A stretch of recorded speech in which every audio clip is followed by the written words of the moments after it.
साहब, महमूद रशीद साहब, डॉक्टर यासमीन राशिद और हम सारे लोग जो असल पीटीआई कॉन्स्टिट्यूट करते हैं, हम सब लोगों को सजाएं हो जाएं और ताकि ये लोग सारे जो हैं ये पार्टी पे कब्जा कर सकें।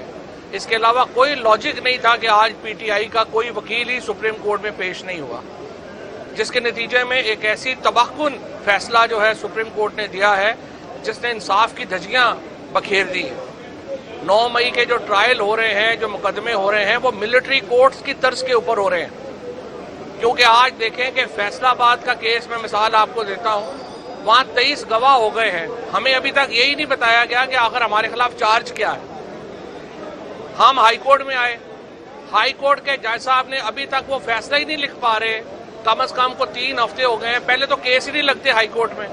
आप देखें गुजरांवाला के जो अपील है वो 1.5 साल से हाई कोर्ट में पेंडिंग है, केस ही नहीं लग रहा। मसला ये है कि इस वक्त पाकिस्तान की जो अदलिया है वो 26वीं तरमीम के यरगमाल बन चुकी है। यहाँ पे जो जजेस के साथ हुआ, एंटी टेररिज्म के जजेस को मैं ब्लेम नहीं करता, जो उन बेचारों के साथ हुआ, जिस तरीके से एक जज ने फैसला दिया, जमानत दी, उसकी गाड़ी को अगले दिन जो है वो एक्सीडेंट हुआ, वो नहर में बेचारा जाके गिर गया।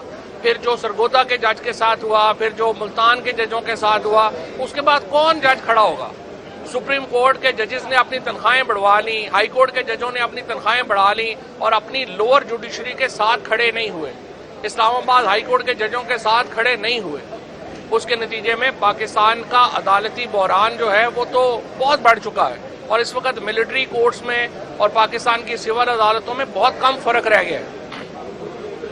अब हमें जो वहाँ पे फेयर ट्रायल है वो नहीं मिल रहा।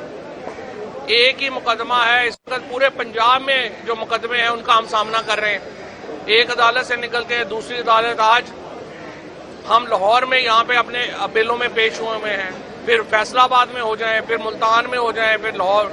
एक ही मुकदमे में आप 40-40 केस हो गए हुए हैं और कोई इसका सर है ना पैर है। और मुझे बहुत मायूसी है इस बात की कि पीटीआई की लीडरशिप ने जिस तरह से मौजूदा जो क़यादत है, आज वकील पेश ना करके सुप्रीम कोर्ट में एक और बहुत नुकसान किया।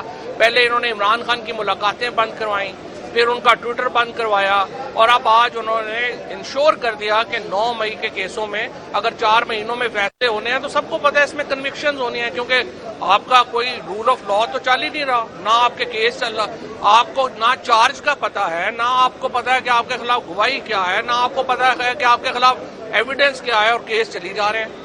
तो ना आप हाई कोर्ट में आप आते हैं, हाई कोर्ट में केस ही नहीं लगता। हाई कोर्ट कहती है जी हमारे पास टाइम ही नहीं है, 60 जजेस बैठे हुए हैं, टाइम है नहीं है। तो मुझे बताएं इसमें क्या होगा? सो ये एक मिली भगत है, मैं समझता हूँ, जिसके नतीजे में बड़ा अनफॉर्चुनेट है।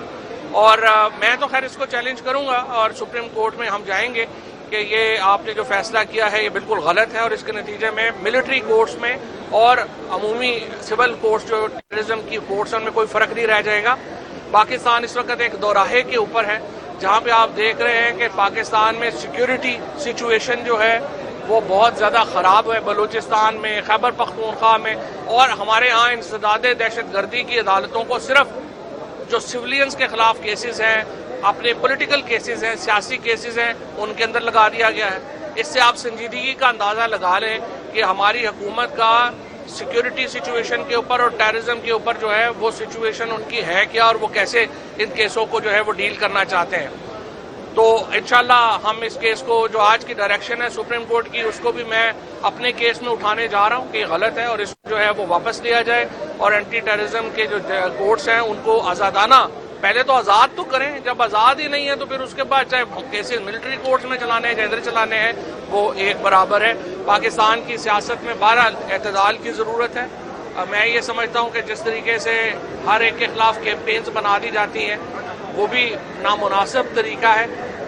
पाकिस्तान में इस वक्त जो खैबर पख्तूनख्वा की, बलूचिस्तान की सूरत हाल है, पाकिस्तान की मईशत की जो सूरत हाल है, वो एतदाल का राह इख्तियार करने का जो है वो हमें मशवरा देती है। लेकिन मेरे के बाद हालात मज़ीद ख़राब होंगे और पाकिस्तान के अंदर तलखियाँ मज़ीद बढ़ेंगी। जब उनसे हम बात करते हुए अब अगर सुप्रीम कोर्ट ने डायरेक्शन दी है उस पर आप एतराज़ करेंगे तो ये बता दें। दूसरा ये बता दें कि اب تک ان کیسز کے فیصلے نہیں ہوئے. ٹھیک ہے, آپ کو نہیں لگتا کہ اگر 4 مہینے میں فیصلے ہوتے ہیں اور بعد میں یہ ٹرائل جو ہے چیلنج ہوتا ہے کورٹ میں, تو ادارے جو ہیں اسے ایکسپوز نہیں ہوتے؟ پہلی بات تو یہ ہے کہ فیصلے ہونے چاہیے نا. اگر فیصلوں کے بجائے سزائیں لکھ کے پکڑانی ہے تو پھر کیا فائدہ اس کا. جس طرح میں آپ کو بتا رہا ہوں کہ جس طرح کیس چل رہے ہیں کہ 23 وٹنس ہو گئے ہیں اور ہمیں پتہ ہی نہیں ہے ہمارے خلاف چارج کیا, اور ہم ہائی کورٹ میں آئے ہوئے ہیں, ہائی کورٹ کے جج صاحب جو ہے وہ فیصلے ہی نہیں لکھ رہے. 2 ججز ہیں بیٹھے ہوئے, وہ کہتے ہیں ہمارے پاس ٹائم ہی نہیں ہے, انہوں نے فیصلے ہی نہیں لکھا, ہم سپریم کورٹ ہی نہیں جا سکتے. تو اگر 4 مہینے میں سزائیں سنانے کے لیے ملٹری کورٹس کی طرح کے اوپر جو ہے فیصلے سنانے ہیں, پھر تو وہ ٹرائل تو نہ ہوئے نا. اگر ٹرائل ہو تو پھر تو ظاہر ہے جلدی ہو جانے چاہیے, کوئی مسئلہ نہیں. Thank you.